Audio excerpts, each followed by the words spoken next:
யாரு? நான் மிஸ்ஸஸ் தசரதராம். என் புருஷன் வந்த பஸ்ஸை நான் மிஸ் பண்ணிட்டதுனால என்னை விட்டுட்டு அவர் மட்டும் வந்துட்டாரு. அதனால நான் வரது கொஞ்சம் லேட் ஆயிடுச்சு. நீங்க என்ன பேசுறீங்கன்னு எனக்கு புரியல. நீங்க இப்ப போயிட்டு அப்புறம் வாங்களே. இல்லம்மா, என் புருஷன் இங்கதான் வரேன்னு சொன்னாரு. வந்திருக்காரா என்னவோ. இங்க யாரும் வரலீங்க. இல்லம்மா, களைப்பா வந்திருக்கேன். குடிக்க கொஞ்சம் தண்ணி கொடுமா. சாரிம்மா, நீங்க போயிட்டு அப்புறம் வாங்க.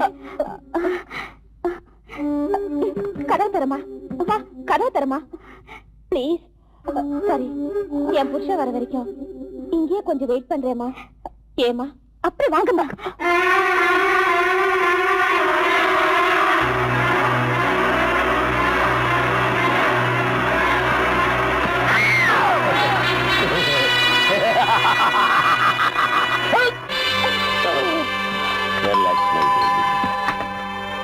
Come in. Well done. Thank you, doctor. என் டியூட்டியை நான் செஞ்சேன். Come in.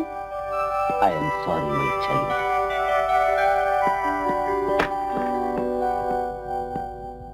பாருங்க மிஸ்டர் கணேஷ், இவர் மிஸ்டர் கிருஷ்ணமூர்த்தி. ஹலோ. இவங்க திருப்பரலட்சுமி, ஸ்டேஜ் ஆர்டிஸ்ட் ஃப்ரம் மெஜுரா. ரெண்டு பேரையும் இவ்வளவு நாடகம் ஆட வச்சு சீசோஃபர்மியா வியாதியால வேதனைப்பட்டு இருக்க ஸ்வேதாவுக்கு எமோஷனல் ட்ரீட்மெண்ட் கொடுக்கறது நடந்திருக்கு. இப்ப அவ 2 மணி நேரம் எழுந்திருக்க மாட்டா. அவளுக்கு விஸ்கி ரூபத்துல செடேட்டிவ் மயக்க மருந்து கொடுத்தோம். இந்த சிசோஃபர்மியாங்கிறது ஒரு விசித்திரமான மனோவியாதி. ஏதாவது பயங்கரமான சம்பவங்களை பாக்குறப்பவாவது நினைக்கிறப்பவாவது அது தீவிரமாகி அதிகமா இருக்கும். நாம பார்க்காதது கேட்காதது அவங்க பாப்பாங்க கேட்பாங்க. அப்படி அந்த வியாதி அத நோயோட அறிகுறின்னு சொல்லுவாங்க. அது ஆடியோவா இருக்கலாம், விஷுவலா இருக்கலாம். தரகாசினி கொலைக்கு அப்புறம் ஸ்வேதா தினமும் பயப்பட்டு அர்த்தமில்லாம பேசிக்கிட்டு இருக்கிறத பார்த்தா, தினமும் அவன் நடந்துக்கிற விதத்தை வச்சு பார்க்கும்போது தரகாசினியை கொலை செஞ்சுக்கிட்டு இருந்தப்போ அங்க உள்ள பொருட்களை அவ பார்த்திருக்கணும். அது மனசுல பதிஞ்சு போய் இந்த வியாதிக்கு வழி தேடி இருக்கணும்னு டாக்டர் முரளிராஜோட அனாலிசிஸ் மூலமா தெரிஞ்சது. Doctor, I don't understand. ஒரு விஷயம் எனக்கு புரிய மாட்டேங்குது. அன்னைக்கு தரஹாசினி கொலை செய்யப்பட்ட நியூஸ் பேப்பர்ல பார்த்தும் கூட ஸ்வேதா எந்த ரியாக்ஷன்ஸும் இல்லாத இருக்கிறது. அதான் அந்த வியாதியோட குணம். மாமூலா நடந்துக்கிற மாதிரி நமக்கு தெரிஞ்சாலும் அவங்க மட்டும் அந்த நோயோட பிடியில தான் இருப்பாங்க. அது ஒரு சில வருஷங்கள் இருக்கலாம், இல்ல சில நாட்கள்லயே மறைஞ்சிடலாம். அது அந்த ட்ரீட்மெண்ட்டை பொறுத்தது. I hope I will be successful in this case. ஒரு முக்கியமான விஷயம், என் ஜூனியர் டாக்டர் பிரமிளா ராஜன் 3 வருஷத்துக்கு முன்னால கொலை செய்யப்பட்டார். அந்த பர்சனல் டைரியில இருந்து போலீஸ் ரெக்கார்ட்ஸை வச்சு தெரிஞ்சுக்கிட்டது என்னன்னா, எத்தனையோ கொலைகளை செஞ்ச சைக்கோ கில்லர் அவளுக்கு பேஷண்டா வந்தது ஒரு விசேஷம்னா, அந்த பேஷண்ட்டுக்கு ட்ரீட்மெண்ட் செய்யணும்னு ஃபேமஸ் மாடல் கேர்ள் தரஹாசினியோட ஹெல்ப் கேட்டதும், அதே ராத்திரி டாக்டர் பிரமிளா ராஜன் கொலையானதும் ஒரு ஷாக்கிங் ஈவென்ட் இன் அவர் மெடிக்கல் இன்ஸ்டிடியூட். சோ என் ஆய்வுப்படி தரஹாசினி கூட அந்த கொலைகாரன் தான் கொலை செஞ்சிருக்கணும். ஏன்னா கொலை செய்யப்பட்ட பெண்கள் எல்லாரும் ஒரே விதமா கொலை செய்யப்பட்டிருக்காங்க. must be perverted and sadistic mania. Anyway, as a doctor நான் செய்ய வேண்டியதை செஞ்சேன். இனி புனிதமான தாலி கட்டின புருஷனான உங்க பொறுப்பு தான் மிச்சம் இருக்கு.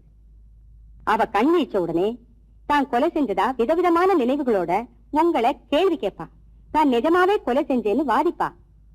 நீங்க மட்டும் அது ஒரு கனவுன்னு, அவ இத்தனை நாள் பயப்பட்டது கூட கனவுதான், இது கூட கனவுதான்னு பொய் பேசணும். உங்க மனைவி உங்களுக்கு வேணும்னா. அப்படின்னா டாக்டர், ஸ்வேதாவுக்கு யார்கிட்டயும் தகாத உறவு இருக்காதுங்கிறீங்களா? Don't be ridiculous and foolish. நீங்க மனுஷனா? இத்தனை நாள் சந்தேகப்பட்டீங்கன்னா என்னமோன்னு நினைச்சேன்.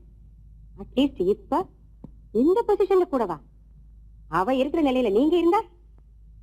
காதலிச்சு கல்யாணம் பண்ணிக்கிறத விட கல்யாணம் பண்ணிக்கிட்ட பெண்ணை புரிஞ்சுக்கிட்டு அன்பு செலுத்துறது பண்பு.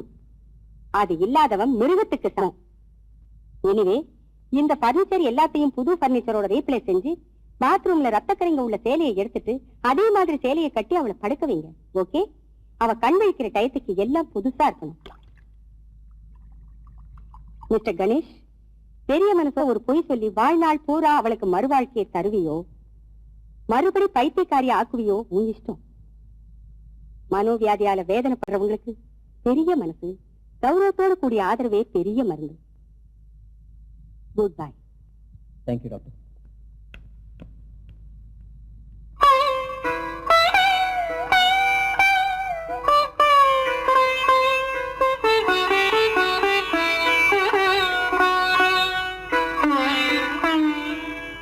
தேங்க்யூ சிஸ்டர்ஸ், நீங்க போலாம். ஓகே.